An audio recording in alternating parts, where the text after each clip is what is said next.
नमस्कार, मैं डॉक्टर दीपाली आप सभी का स्वागत करती हूँ अपने इस नए चैनल में जिसका नाम है आदि आयुर्वेद। मैंने आपको लास्ट एपिसोड में बताया था कि हमारे आयुर्वेद में श्री भगवान धन्वंतरी को अनन्य साधारण ऐसा महत्व है। अभी ऐसा ये क्यों है, क्यों उनको आयुर्वेद की देवता कहा जाता है, ये मैं आज के एपिसोड में आपको बताऊंगी। इसके लिए मुझे आपको छोटी सी कहानी बतानी होगी। डेफिनेटली आप सभी ने ये सुनी होगी आपके बचपन में, फिर भी मैं एक बार वो दोहराना चाहूंगी। एक बार क्या हुआ था, अपने इंद्रदेव कहीं पे जा रहे थे, अपने वाहन से जा रहे थे, हाथी उनका वाहन था, उस पे से वो जा रहे थे। तो उनकी मुलाकात हुई दुर्वासा ऋषि से। दुर्वासा ऋषि ये एक बहुत ही ऐसे महान ऋषि रहे हैं, तपस्वी रहे हैं, उग्र तपस्वी थे वो। He was a great sage. तो उनके साथ उनकी मुलाकात हो गई। उन्होंने बड़े विनम्र भाव से उनको नमस्कार किया, उनको अभिवादन किया। दुर्वासा ऋषि ने भी उनको आशीर्वाद स्वरूप अपने गले से एक माला निकालकर उनको भेंट दी। इंद्रदेव ने वो माला स्वीकार कर, अपने आंखों को स्पर्श कर, वो उनके दिल में क्या आया पता नहीं, लेकिन उन्होंने वो माला उनका जो वाहन था हाथी, उसके गले में डाल दी। वो हाथी था मदमस्तवाल, उसको क्या हुआ पता नहीं, और उसने वो माला निकाली, जमीन पे झिड़कार दी और उसके ऊपर पैर दिया और वो माला चक्काचूर हो गई। अभी ये जो हुआ, इसमें दुर्वासा ऋषि का हुआ अपमान। उनको वो बात सहन नहीं हुई और उन्होंने वो उसी समय उनको एक शाप पानी दी कि तुम और तुम्हारा देवलोक अभी के अभी उसका रास होगा। तो श्री इंद्रदेव डर गए। उनको लगा अभी क्या होगा। उन्होंने बहुत उनको क्षमा याचना की, मुझे माफ कर दीजिए, सब बोला, उनको रिक्वेस्ट किया, लेकिन दुर्वासा ऋषि ने उनकी एक न सुनी और वो वहां से चल दिए। इंद्रदेव बहुत ही खजिल हो गए, बहुत ही दुखी हो गए और वो दुखी मन से अपने स्वर्ग लोक, देवलोक में आ गए। वहां पे आने के बाद उन्होंने देखा कि वहां पे जो प्रभा थी, वहां पे जो चैतन्य रहता था, वो वैसा कुछ भी नहीं है। हर जगह पे अंधेरा है, अजीब सी मायूसी है, ग्लानि है। उनके जो देवी देवता थे, उनके साथ में जो रहते थे, वो भी मलूल हो चुके थे, कुछ बीमारी के लक्षण उनमें लग रहे थे। तो एनर्जी लेवल सबके डाउन हो गए थे। तो अभी क्या किया जाए। उन्होंने, हाँ ऑब्वियसली उन्होंने बताया सबको कि जो जो हुआ वो बताया। तो अभी क्या किया जाए। तो सब लोगों ने मिलके डिसाइड किया कि हम ब्रह्मदेव के पास जाते हैं, उनसे सलाह मशवरा करते हैं। ये एक साइड में। दूसरी साइड में जो दैत्यगण था, मतलब जो दानव का गण था, उनमें भी ये बात पहुंच गई थी कि दुर्वासा ऋषि और इंद्रदेव, इन दोनों में कुछ अनबन हो गई और दुर्वासा ऋषि ने उनको शाप दिया है।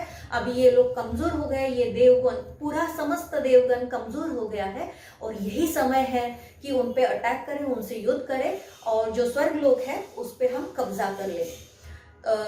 तो ये दैत्यगण जो है, दानवगण जो है, उनमें ये चर्चा हुई और वो लोग उस तैयारी में लग गए। ये साइड में देवगण जो है वो ब्रह्मदेव के पास पहुंच गए। उन्होंने जो भी हुआ वो सब कुछ जैसे के वैसे बता दिया। तो ब्रह्म भगवान ने बोला कि बाबा, इसमें मैं आपको कुछ मदद नहीं कर सकता। अगर आपको कुछ चाहिए, कुछ मार्गदर्शन चाहिए, तो आप श्री विष्णु भगवान के पास जाइए, शायद वो आपको कुछ मदद कर पाए। विष्णु भगवान के पास जाने के बाद जो हुआ वो सब बताने के बाद श्री विष्णु भगवान बोले कि दुर्वासा ऋषि एक थोर ऋषि, उनकी वाणी, उन्होंने जो बोला वो अटल है, वो वैसे होना ही है।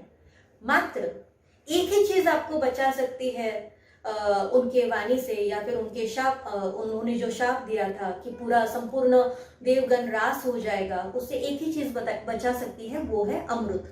तो अभी इन लोगों को आशा है, मतलब अच्छा लगा उनको कि दे हैड होप। तो उन्होंने पूछा कि ये कहाँ मिलेगा ये अमृत। तो श्री विष्णु भगवान ने बोला कि ये अमृत प्राप्त करने के लिए आपको क्षीर समुद्र मंथन करना होगा। तो इन लोगों को लगा कि बाबा, समुद्र का मंथन कैसे हो सकता है, कैसे करने का। तो विष्णु भगवान ने बोला कि आप करो जैसे मैं बता रहा हूँ, सब हो जाएगा। मंदार पर्वत और शेष वासुकी नाग, इनकी मदद आपको लेनी होगी, उनको आवाहन करना पड़ेगा। तो देवगण ने मान लिया, प्रभु बोल रहे हैं, प्रभु की आज्ञा है, आदेश है, तो उसका हमें पालन करना है। तो तैयार हो गए ये सब। जाते जाते, निकलते वक्त श्री विष्णु भगवान ने बोला कि ये काम आप अकेले नहीं कर सकते, इसके लिए आपको दैत्यगण की मदद लेनी होगी, उनके साथ में आपको ये काम करना होगा। तो इंद्रदेव को लगा कि बाबा वो तो हमारा शत्रु है, उनके साथ हम कैसे जा सकते हैं, उनको कैसे बुला सकते हैं। फिर वापस प्रभु आज्ञा है, आदेश है, पालन तो करना होगा। तो फिर ये इंद्रदेव वो ग्रुप लीडर बने, और वो पहले से ही ग्रुप लीडर थे। तो वो गए दैत्यगण के पास। तो दैत्यगण बहुत शौक, अरे ये इंद्रदेव अपने पास कैसे आ रहे हैं। तो वहां पे जाने के बाद इंद्रदेव ने जो हुआ वो उनको बताया कि बाबा हमें अमृत प्राप्त करना है और उसके लिए समुद्र मंथन करना है, और उसमें आपकी जरूरत है, ऐसे विष्णु भगवान ने बताया है। अभी विष्णु भगवान ने बताया है, और दूसरा अमृत का फायदा जब उनको पता चला कि बाबा अमृत सेवन से हम अमर हो जाएंगे, ये लालसा उनको भा गई। बाबा ये लालसा की वजह से ये दैत्यगण जो था वो तैयार हो गया। हाँ, तैयार तो हो गया, लेकिन फिर भी उन्होंने बोला कि बाबा तुम लोग कोई चला के मत करना, देखो नहीं तो फिर हो गया तय, दोनों टीम के बीच में तय हो गया। और फिर आया दिन समुद्र मंथन का। समुद्र मंथन शुरू हुआ। देखो फाइनली एक समुद्र में जब मंदार पर्वत, उनको आह्वान किया गया, उनको मान सम्मान के साथ वहां पे लाया गया। वासुकी शेषनाग, उनको भी आह्वान किया गया कि आप ये पर्वत के आजू बाजू में 3 फेरे लगा दीजिए ताकि हम मंथन करने में हमें आसानी हो। तो ऐसे हुआ, और फिर वो देखने लगे कि ये मंथन ये पर्वत जो है, मंदार पर्वत जो है, वो समुद्र के नीचे नीचे नीचे जा रहा है। अब क्या करें? See after all this is science, this is physics.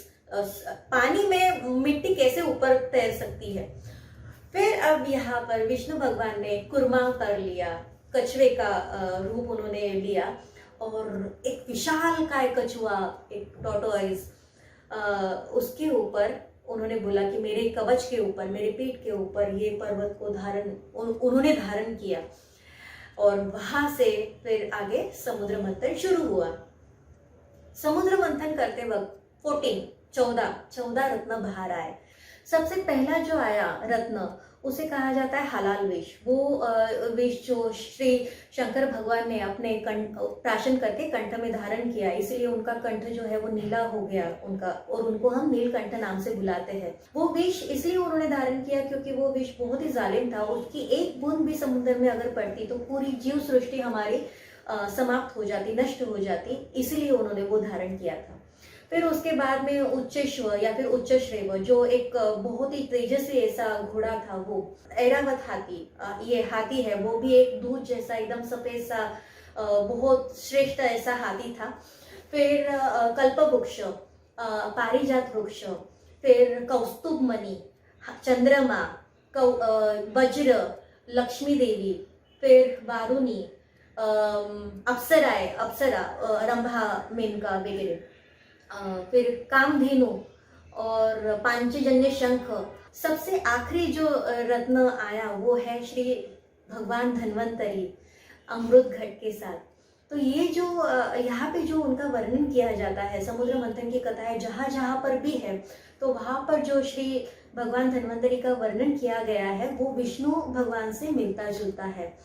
तो वहाँ पर बताया है कि एक तेजपूर्ण ऐसी व्यक्ति या फिर वो आकृति जिसकी बहुत ही सुंदर सी प्रभा, तेज काया थी, पीत वस्त्र उन्होंने धारण किया हुआ था, 4 भुजाएं थी। उनकी 4 भुजाओं में मतलब हर एक भुजा में एक एक ऐसे शंख, चक्र, जलौ का मतलब एक लीच है, लीच होता है जो हम ट्रीटमेंट में यूज करते हैं। लेफ्ट साइड में जो नीचे का हाथ था उसमें था अमृत से भरा हुआ घट। अभी ये जो अमृत है वो अमृत जाना जाता था कि इसके एक बूंद मात्र सेवन से जो भी व्याधि है वो समूल नष्ट होता था, और वो व्यक्ति, वो जीव जो है वो अमर हुआ करता था। तो अभी ये सब देखने के बाद सब चौकन्ने हो गए, सब खुश हो गए कि बाबा जो हमें चाहिए था वो मिल गया है हमें। लेकिन उसके तुरंत बाद ये देवगण और दैत्यगण, इनमें वापस लड़ाई शुरू हो गई कि हमें अमृत चाहिए, हमें अमृत चाहिए। उनमें लड़ाई शुरू हो गई। फिर ऐसे था कि वो छिलट न जाए, वो गिर न जाए, उसके पहले श्री विष्णु भगवान ने वापस एक बार मोहिनी का रूप धारण किया। ये एक स्त्री, एक बहुत ही सुंदर ऐसी स्त्री थी, उसका रूप धारण कर श्री विष्णु भगवान आए और उन्होंने बड़ी सुंदर सी प्यारी सी लीला से वो अमृत जो भी था वो समस्त देवगण में सेवन करवाया। और दैत्य को ऑब्वियसली किसी भी दैत्य को वो अमृत की कोई बूंद उनको नहीं मिली। और वो जैसे ही अमृत का सेवन देवगण ने किया, उनमें जो भी रोग के लक्षण, बीमारी के लक्षण दिख रहे थे, जो मलुलता आई थी, उनकी कांति जो है वो जो कम हुई थी, वो सब कुछ ठीक हो गया।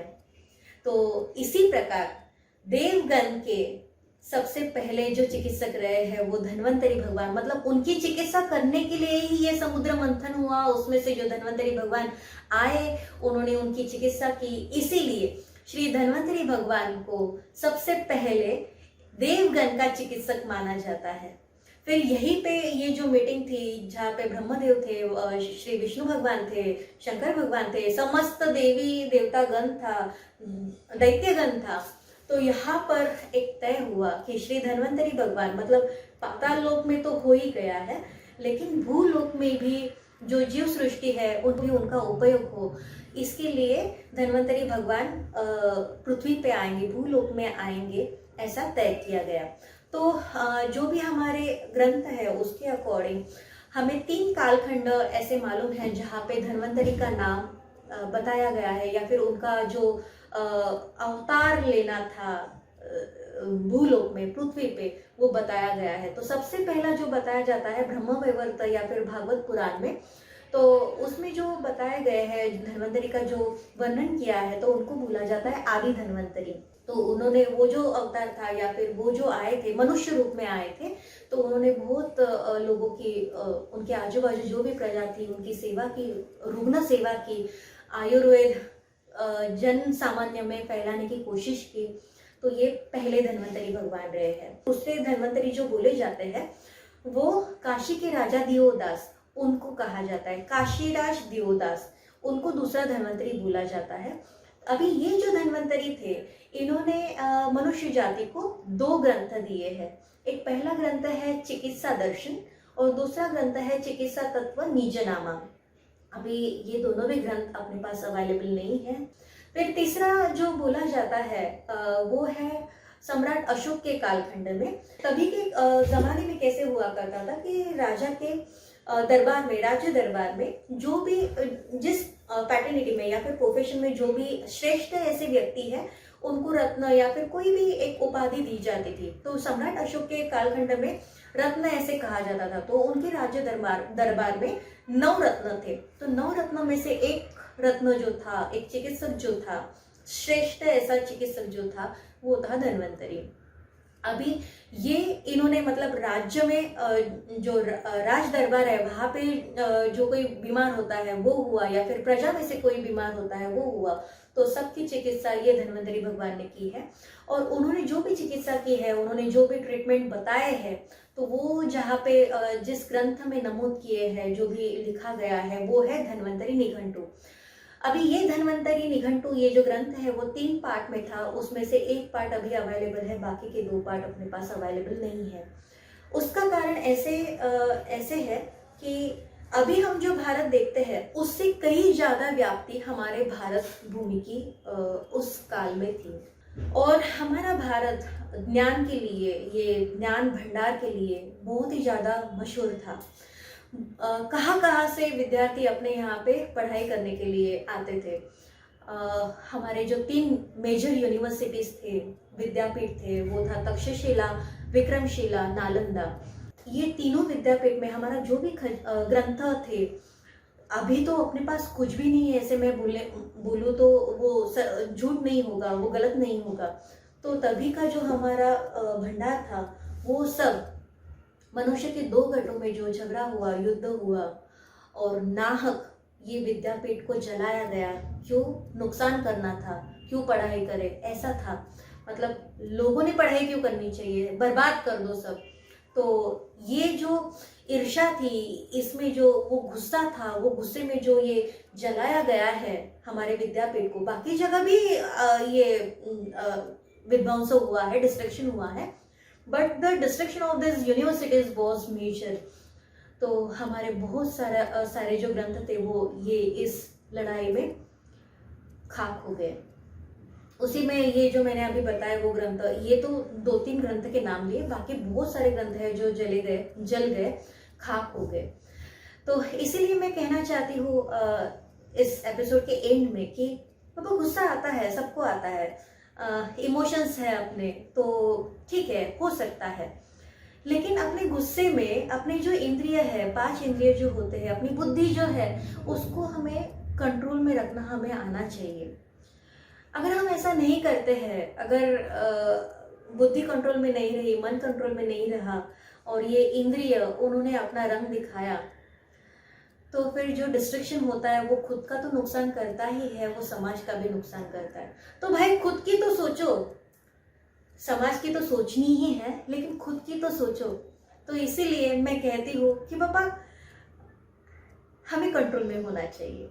अपना चैनल का टैगलाइन भी है क्या, तो stay healthy and be at peace and bliss. ये बहुत ज़रूरी है, please we need to practice it. आज का मैं एपिसोड यहीं पे ख़त्म करती हूँ। अगले एपिसोड में हम देखते हैं कि जो मैं कब से आयुर्वेद बोल रही हूँ, वो आयुर्वेद है क्या, क्यों उसे इतना इम्पोर्टेंस है, तो उसका प्रयोजन क्या है, उसका अर्थ क्या है, वो हम अगले एपिसोड में देखते हैं। तब तक के लिए stay healthy and be at peace and bliss. Bye bye.